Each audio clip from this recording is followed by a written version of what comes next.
So my project has changed quite dramatically because of COVID-19. All the plans I had in place disintegrated pretty quickly once we went into isolation. So I've had to reassess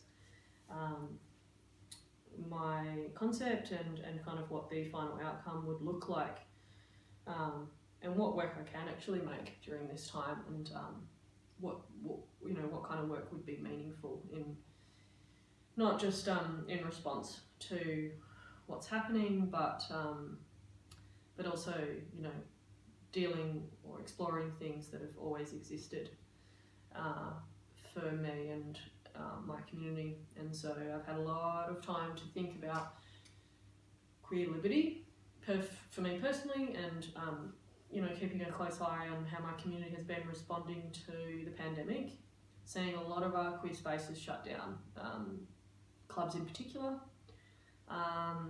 Here in Hobart, our only gay club has officially closed its doors permanently,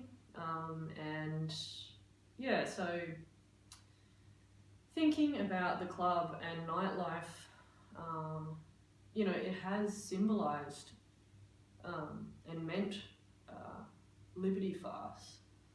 And this is because of the club being a site of LGBT activism, Stonewall for example, and the riots that were led mostly by trans women of colour. That led to the gay liberation movement. Also, those spaces have always been a place for us to go and be seen, to feel safe, to feel liberated. There were spaces where we could explore our sexuality and express, whatever gender. These spaces have also been a place for us to escape societal persecution, and a place for us to socialise and build community as well. So what does it look like moving forward when we don't have these spaces anymore?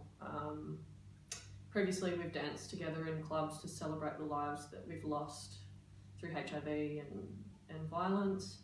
We've also danced in these spaces to celebrate ourselves and the resilience of our community.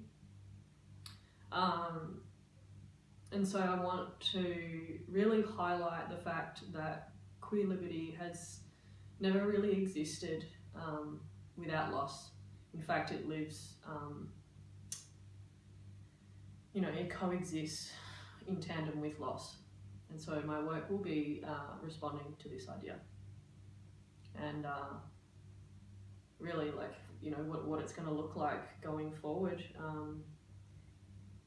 into a time of great uncertainty and isolation.